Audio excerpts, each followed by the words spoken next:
Words family channel में आपका स्वागत है। बच्चों, आज हम क्लास 10th का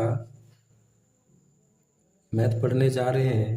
इसमें पहला चैप्टर है वास्तविक संख्या। बच्चों, हम वास्तविक संख्या के बेसिक कंसेप्ट की बात करते हैं। तो वास्तविक संख्या परिमेय और अपरिमेय संख्या का संग्रह होता है। परिमेय संख्या और अपरिमेय संख्या। अपरिमेय संख्या बच्चों, पहले हम बात करें कि ये परिमेय संख्या यानी रेशनल नंबर क्या होती है। तो वैसी संख्या जो p/q के रूप में हो, p/q के रूप में हो और q = नॉट जीरो हो, तो उसे हम क्या कहेंगे, परिमेय संख्या। और परिमेय संख्या में पॉजिटिव नंबर, नेगेटिव नंबर और जीरो भी आ जाते हैं, यानी कि ये पॉजिटिव नंबर भी होते हैं, नेगेटिव नंबर भी होते हैं और ये जीरो भी सम्मिलित होता है। और अपरिमेय संख्या के अंतर्गत वैसी संख्या आती है जिसका पूरा रूट का मान नहीं निकलता हो, इस प्रकार √7, √5 या वैसी संख्या जिसका दशमलव प्रसार अशांत हो, अनावर्ती हो, तो वह संख्या अपरिमेय के अंतर्गत आता है। चलिए अब हम बात करते हैं, ये जो परिमेय संख्या होती है, परिमेय संख्या वो दो संख्याओं से मिलकर बनी होती है। एक पूर्णांक संख्या जिसको हम लोग कहते हैं इंटीजर नंबर, और दूसरा होता है भिन्न संख्या जिसको हम लोग फ्रैक्शन नंबर कहते हैं। पूर्णांक संख्या में निगेटिव, जीरो और पॉजिटिव संख्या आती है, और भिन्न संख्या जो होता है वो जिस प्रकार से 2/5 संख्या से ही इवन नंबर यानी सम संख्या, ऑड नंबर यानी विषम संख्या, प्राइम नंबर यानी अभाज्य संख्या, भाज्य संख्या, जितने भी नंबर होते हैं इस प्रकार से जो कि प्राकृत संख्या का ही बना होता है, ये प्राकृत संख्या के अंतर्गत ही आते हैं। अब हम समझते हैं, ये जो आज हम ऑब्जेक्टिव प्रश्न करने जा रहे हैं, इसमें पहला प्रश्न है कि यदि p तथा q अभाज्य संख्या है तो p⁻3 × q और p⁻2 × q का मौसो होगा। बच्चों, इसको हम सबसे पहले हम क्या करेंगे, इसका गुणनखंड करेंगे। गुणनखंड करते हैं तो p⁻3 को p × q के रूप में लिख सकते हैं, और p⁻2 × q को हम लिख सकते हैं p × q। तो जब भी हम मौसो की बात करते हैं यानी HCF, उसकी बात करेंगे तो वैसी संख्या जो दोनों में कॉमन हो उसको लिखते हैं। तो दो, ये देख रहे हैं, ये दोनों में जो कॉमन संख्या है वो डबल p है, जिसको हम p × q के रूप में लिखेंगे। फिर देखिए, ये अंतिम में जो मिल रहा है वो q मिल रहा है, q को भी लिख लेते हैं। तो इसका जो आंसर आ जाएगा, जब हम इसको गुना करेंगे तो प्राप्त होगा p² × q, जो कि ऑप्शन नंबर बी सही है। दूसरा प्रश्न की ओर बढ़ते हैं। अगला प्रश्न है, यदि भाग algorithm a = b × q + r में a = 72, q = 8 तथा r = 0 हो तो b का मान होगा। बच्चों, इसको हम देखते हैं तो a = दिया हुआ है b × q + r, उसमें a का मान है 72 बराबर, b का मान आपको नहीं दिया हुआ है, q का मान दिया हुआ है 8 और प्लस शेषफल जो है आपका r का मान वो है 0। तो यहाँ हम देखते हैं तो 72 = 8b। अब यहाँ से जब हम इसे काटते हैं तो ये 9 बार में कटता है, इसलिए b का जो मान आ गया वो हो जाएगा 9, जो ऑप्शन नंबर ए है। चलिए तीसरा प्रश्न में चलते हैं। तीसरा प्रश्न ये कहता है कि यदि 130 बराबर 15 × 8 + 10 एवं 15 बराबर 5 × 3, तो मौसो ज्ञात करना है, यानी कि 130 और 15 का मौसो निकालना है। तो बच्चों, हम मौसो की बात करते हैं तो मौसो जो होता है वह बड़ी से बड़ी संख्या होता है जो इस दोनों संख्या को विभाजित कर दे। तो हम देखते हैं कि यहाँ वह बड़ी से बड़ी संख्या 5 है ऑप्शन में, जो कि है ये दोनों संख्या को विभाजित कर देते हैं। अगले प्रश्न की बात करते हैं। ये प्रश्न संख्या 4 है। इसमें कह रहा है कि यदि 2 पर power 3 into 3 B equal to 2 into 3 C equal to 3 पर पावर n इंटू 5 तथा ये ए बी सी का एलसीएम जो है वो 2 पर पावर 3 गुना 3 पर पावर 2 गुना 5 हो तो n का मान क्या होता है। बच्चों ऐसे प्रश्न में हम देखते हैं कि जो अधिकतम पावर होता है, अधिकतम पावर वो एलसीएम में काउंट किया जाता है। इसमें हम देख रहे हैं कि जो अधिकतम पावर है वो 3 का कितना है, 2 है। तो यहाँ हम देख रहे हैं 3 पर पावर 1, 3 पर पावर 1 यहाँ, तो यहाँ जो n होगा, n का अधिकतम पावर 2 होगा, इसलिए यहाँ पर 3 पर पावर 2 दिया हुआ है। इसका जो आंसर होगा वो ऑप्शन नंबर सी होगा। चलिए 5वां प्रश्न की ओर चलते हैं। कह रहा है कि एक परिमेय संख्या और एक अपरिमेय संख्या का योग कैसी संख्या होती है। तो परिमेय संख्या और अपरिमेय संख्या का जो योग होता है वो अपरिमेय संख्या होता है। बच्चों हमेशा ध्यान रखिएगा कि परिमेय संख्या और परिमेय संख्या का जो योग है ये हमेशा परिमेय संख्या होती है, ये हमेशा परिमेय संख्या होती है। और यदि हम बात करें कि अपरिमेय संख्या और अपरिमेय संख्या का जो योग होता है वो भी हमेशा अपरिमेय होता है। लेकिन यदि हम बात करें कि अपरिमेय संख्या और अपरिमेय संख्या का गुणनफल क्या होगा, तो वो परिमेय या अपरिमेय कोई भी हो सकता है। चलिए अब हम आगे प्रश्न की ओर चलते हैं। 6 नंबर प्रश्न है। कह रहा कि यदि p और q दो अभाज्य संख्या है तो उसका मौसो होगा। याद रखिएगा, यदि कोई अभाज्य संख्या की मौसो की बात करें तो उसका जो मौसो होता है वो 1 होता है, हमेशा 1 होता है। चलिए अगले प्रश्न की ओर चलते हैं। प्रश्न संख्या 7 है। इसमें प्रश्न ये कह रहा है कि निम्न में कौन सबसे छोटी प्राकृत संख्या है। बच्चों आप जानते हैं कि जो प्राकृत संख्या होती है वो 1 से शुरू होता है, 1 2 3 इस प्रकार से अनंत तक जाती है। तो सबसे छोटी जो प्राकृत संख्या है वो 1 होगी। अगर हम पूर्ण संख्या की बात करें तो पूर्ण संख्या में वो 0 होता है, सबसे छोटी पूर्ण संख्या 0 होता है। अगर हम बात करें कि सबसे छोटी अभाज्य संख्या कौन है तो वो अभाज्य संख्या क्या होता है, 2 होता है। अगर हम विषम संख्या की बात करें कि सबसे छोटी विषम संख्या कौन होगा तो वो 1 होता है। चलिए अब नेक्स्ट प्रश्न की ओर चलते हैं। प्रश्न संख्या 8 है। कहता निम्नलिखित में कौन सा युग्म सहअभाज्य संख्या है। तो बच्चों सहअभाज्य संख्या उसे कहा जाता है जिसमें दोनों संख्या का जो मौसो हो वो मौसो कितना हो, 1 हो। अब यहाँ देखते हैं एक 14 और पहला नंबर जो ऑप्शन है वो 14 और 35 है। दूसरा नंबर जो ऑप्शन है वो 18 और 25 है। तीसरा नंबर जो ऑप्शन है वो 13 और 52 है। और 3 नंबर जो ऑप्शन है उसमें 21 और 84 दिया हुआ है। तो बच्चों इसमें जो ऑप्शन सही है वो ऑप्शन नंबर बी है, क्योंकि 18 और 25 का जो मौसो होता है वो 1 होता है। अगला चलते हैं।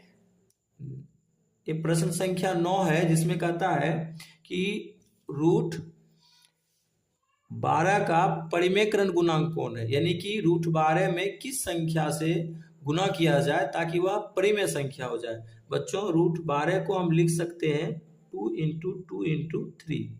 अब यहाँ आप देख रहे हैं कि ये जो 2 अंदर में जो 2 है उस 2 को 2 है उसमें से एक बाहर निकल जाएगा और अंदर बचा √3। अब बच्चों इसमें से ये जो 4 ऑप्शन दिया है उसमें किससे गुना किया जाए कि यह एक परिमेयकरण हो जाए। तो ऑप्शन नंबर ए है जिसमें अगर √3 से गुना कर दिया जाए तो ये परिमेय संख्या के रूप में यहाँ 6 प्राप्त होता है। तो ये इसका जो ऑप्शन नंबर होगा ऑप्शन नंबर ए होगा। चलिए 10 नंबर प्रश्न पर चलते हैं। कह रहा है निम्नलिखित में से किसका दशमलव प्रसार शांत है।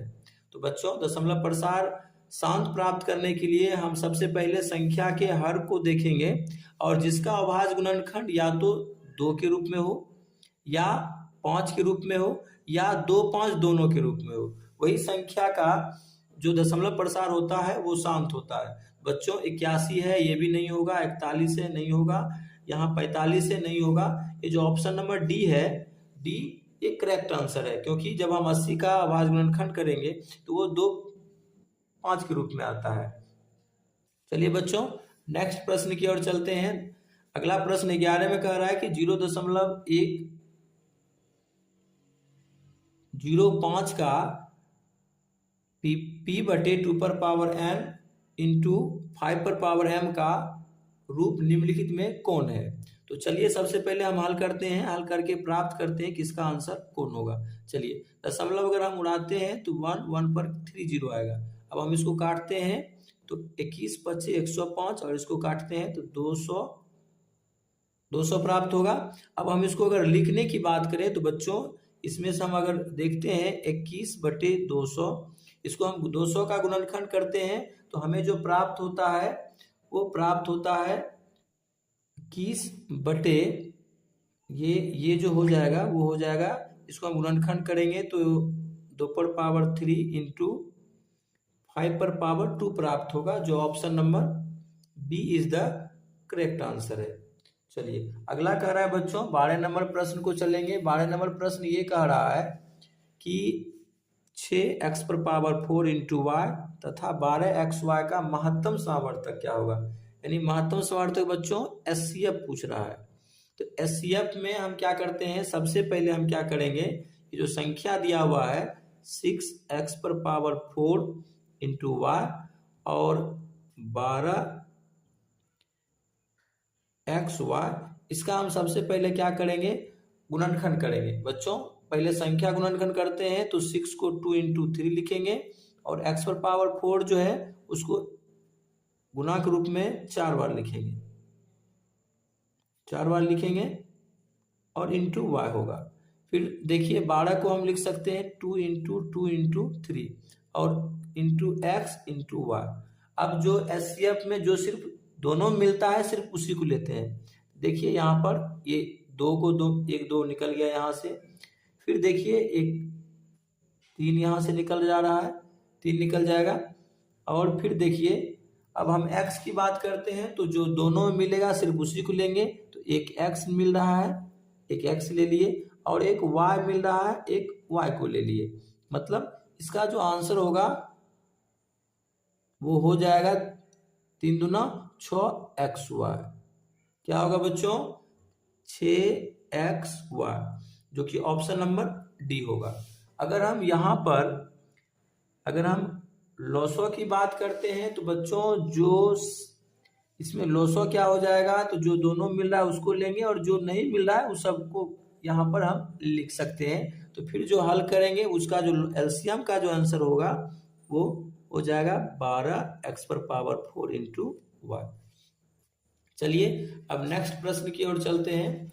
जो अगला जो प्रश्न है बच्चों वो है 0.12112111111 इस प्रकार से है। तो बच्चों यहाँ दिख रहा है कि यह जो प्रश्न है 13 उसमें जो दिया हुआ है ये क्या है कि ये अशांत अनावर्ती है, यानी कि इसका ये अनिश्चित रूप से बढ़ रहा है और बढ़ने का कोई भी इसका ये नहीं है कि दशमलव के बाद कोई निश्चित मान आ रहा है। इसलिए इस प्रकार के जो संख्या होती है वो अपरिमेय संख्या होती है। अगर दशमलव के बाद पता हो, फिक्स हो कि किस प्रकार से मान आगे बढ़ रहा है तो वह फिर क्या हो जाएगा, वह परिमेय हो जाएगा। जिस प्रकार से अगर हमें पता हो कि 0.333 इस प्रकार से आ रहा है तो हम इसको इस प्रकार से लिख सकते हैं, 3 पर पावर 3 पर इस प्रकार रेकरिंग दे सकते हैं। और जब इसको हल करेंगे तो ये जो प्राप्त होगा ये 9 हो जाएगा, यानी कि इसको जब काटेंगे तो ये हो जाएगा 3 इंटू 3 और ये हो जाएगा 3 या 9, यानी कि 1/3 आंसर हो जाएगा, जो कि एक परिमेय संख्या होती है। चलिए तो इस प्रकार से हम अगले प्रश्न पर चलते हैं। तो अगला प्रश्न कह रहा है कि वृत्ताकार पथ पर 3 धावक एक ही स्थान से दौड़ना प्रारंभ करते हैं तो एक चक्कर में क्रमशः 1 घंटे 3 घंटे तथा 5 घंटे का समय लगता है, तो तीनों को प्रस्थान बिंदु पर पुनः मिलने में लगा समय होगा। तो बच्चों इस प्रकार से जब भी प्रश्न मिले तो सबसे पहले हम क्या करेंगे, आराम से 1 3 और 5 इस प्रकार से तीनों का एलसीएम निकाल लेंगे। अगर हम एलसीएम निकालते हैं तो हमें प्राप्त हो जाता है कि ये तीनों जो संख्या है इसका एलसीएम हो जाएगा 1 इंटू 3 इंटू 5 यानी कि ये 15। तो जितना एलसीएम होता है वही उसका आंसर हो जाएगा। तो मतलब इसका आंसर जो हो जाएगा वो ऑप्शन नंबर डी होगा, 15 घंटा। चलिए अगला प्रश्न कहता है कि 64 के वर्गमूल को 64 के घनमूल से भाग देने पर मान होगा।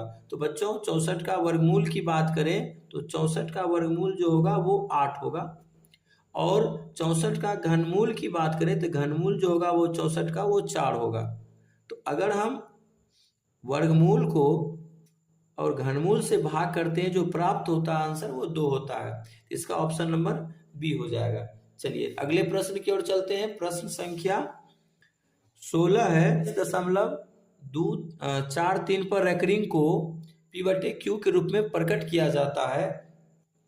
तो बच्चों यहाँ पर ऐसे प्रश्न को हम जब भी देखेंगे तो सबसे पहले इसको हल करने का प्रयास इस तरह से करेंगे कि ये जो 23.43 है इस पर रेकरिंग है। बच्चों अगर रेकरिंग नहीं रहता है तो दशमलव हटाने के बाद 0 आता है, लेकिन अगर रेकरिंग हो तो अगर लगातार रेकरिंग हो बच्चों तो 2 संख्या तो 99, और उसके बाद जिस पर रेकरिंग नहीं होता है वो घट जाता है। तो हम इस यहाँ पर अब जो हमें दिख रहा है वो 43 दिख रहा है, और 43 को अगर हटा दिया जाए तो 23 है। 23 यहाँ पर क्या हो जाएगा, घट जाएगा। और इसको जब हम हल करेंगे तो ये हो जाएगा 2320 यानी कि 2320 बटे 99। जो ऑप्शन नंबर बच्चों option number A is the correct answer है। अब अगले प्रश्न है, प्रश्न संख्या 17 है। कहता है कि 2 तथा 5 के बीच की अपरिमेय संख्या है। तो बच्चों 2 तथा 2.25 के बीच की जो अपरिमेय संख्या प्राप्त करेंगे तो उसमें देख रहे हैं कि ये जो पहला जो ऑप्शन है वो ऑप्शन 11 है, जिसका मान 3 पॉइंट कुछ आता है। ये भी 22 है, इसका मान भी 4 से अधिक आएगा, ये भी है इससे अधिक होगा। तो ऑप्शन नंबर बच्चों बी है, जिसका मान 2 तथा 2.2 के बीच की अपरिमेय संख्या होगी। चलिए बच्चों अगले प्रश्न संख्या 18 की बात करते हैं। प्रश्न संख्या 18 है, इसमें कह रहा है कि √10 गुना √15 बराबर है, यानी कि इसको हल करेंगे तो किसके बराबर होगा। बच्चों हम √10 को लिख सकते हैं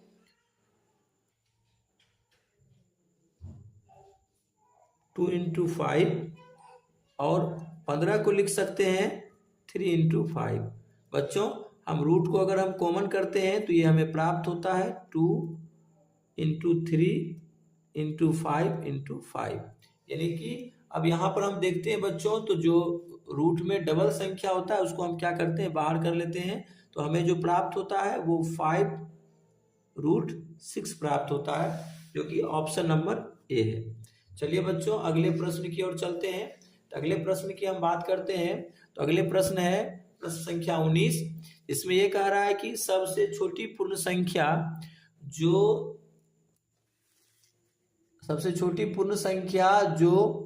16, 20 तथा 24 प्रत्येक से भाज्य।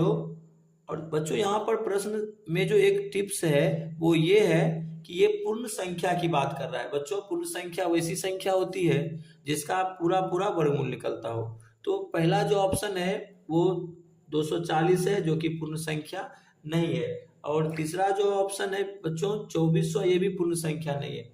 अब पूर्ण संख्या है 1600 और 3600। तो ऐसे प्रश्न को बच्चों सबसे पहले हम इसका क्या करते हैं, वर्गमूल निकालते हैं। तो 16, 20 और 24, 16, 20 और 24। तो बच्चों इसका हम क्या करते हैं, सबसे पहले इसका हम एलसीएम प्राप्त करते हैं। और एलसीएम देखिए किस प्रकार से हम प्राप्त करते हैं। सब 2 लगाएंगे 8 हो जाएगा, ये 10 हो जाएगा, ये 12 हो जाएगा। फिर हम लगाएंगे तो ये हो जाएगा 4, ये हो जाएगा 5, ये हो जाएगा 6। फिर हम लगाएंगे बच्चों, ये हो जाएगा 2, 5 और 3। अब हम गुना करते हैं बच्चों, 2 दूनी 4, 8 और 9 16, 16 5 80 और 80 तिया ये हो जाता है 240। अब यहाँ 240 हो जाएगा बच्चों। तो यहाँ पर हम देखते हैं कि कौन ऐसी संख्या है जो 240 से कट जाता है। तो बच्चों 240 से जो कटने वाली संख्या होगी वो ऑप्शन नंबर डी होगा। चलिए तो इसका जो आंसर हो गया, आंसर वो डी हो गया। चलिए अब यहाँ पर हम देखते हैं अगले प्रश्न की ओर बात करते हैं बच्चों। अगले प्रश्न में कहता है कि 2, 10 और 20 के लॉसो और मोसो का अनुपात है। बच्चों सबसे पहले हम इसका एलसीएम निकालते हैं और फिर एचसीएफ निकालेंगे बच्चों। तो 2 है, 2 को लिख सकते हैं 2, और ये जो 10 है बच्चों 10 को लिख सकते हैं 2 × 5, और बच्चों 20 है, 20 को हम लिख सकते हैं 2 × 2 × 5। अब जो एलसीएम होता है बच्चों, एलसीएम में क्या करते हैं कि जो दोनों मिलता है उसको, जो 3 संख्या दिया हो तो जो तीनों मिलेगा उसको हम लिखेंगे। और यहाँ आप देख पा रहे हैं अगर उसमें 2 में भी मिलता है तो उसको भी लिख लेंगे, ये हो जाएगा 5। अब जो बच गया उसको लिख लेंगे बच्चों। तो इसका आंसर जो प्राप्त हो जाएगा वो हो जाएगा 20। अब यहाँ देख रहे हैं अगर हम एचसीएफ की बात करें बच्चों, तो एचसीएफ में उसी संख्या को लिखा जाता है जो ये 3 संख्या दिया है तो तीनों में कॉमन हो। तो तीनों में कॉमन होने वाली संख्या मात्र 2 है। अब बच्चों इसमें पूछ रहा है कि जो लॉसो और मोसो का क्या है, अनुपात है। बच्चों लॉसो का मान आया 20 और मोसो का मान आया 2। जब इसे हम काटेंगे तो ये प्राप्त हो जाएगा 10/1, यानी कि आंसर जो हो जाएगा वो हो जाएगा 10:1। चलिए तो इसका जो आंसर हो जाएगा वो आंसर नंबर बी होगा।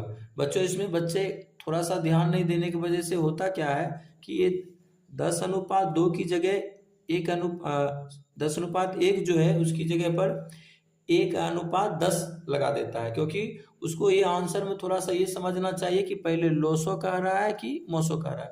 अगर लॉसो कह रहा है तो उसका जो बटे होगा उसको ऊपर रखना है। चलिए अगले प्रश्न की ओर चलते हैं। प्रश्न संख्या 21 है। इसमें कह रहा है कि एक आदमी 24 मीटर पश्चिम जाता है और पुनः वह 10 मीटर उत्तर जाता है। अब वह अपने प्रारंभिक बिंदु से कितनी दूरी पर है। बच्चों जब भी हम मानचित्र की बात करते हैं तो मानचित्र में जब भी होता है नॉर्थ ऊपर होता है, साउथ नीचे होता है, और ये होता है ईस्ट, और ये होता है वेस्ट। बच्चों यहाँ पर कह रहा है कि एक आदमी जो है वो 24 मीटर पश्चिम जाता है। तो मान लीजिए इस बिंदु से 24 मीटर आया और पुनः वह 10 मीटर उत्तर जाता है। 10 मीटर उत्तर जो होगा बच्चों वो ऊपर होगा। इस प्रकार से मान लीजिए कि ये पॉइंट ए है और ये बी है और ये सी है। इस प्रकार से जब हम इसको मिलाते हैं तो कहता है वह अपने प्रारंभिक बिंदु से कितने बच्चों पाइथागोरस त्रिक होता है कि ये 24 है और अगर 10 है तो उसका जो कर्ण का मान होगा वो 26 होगा।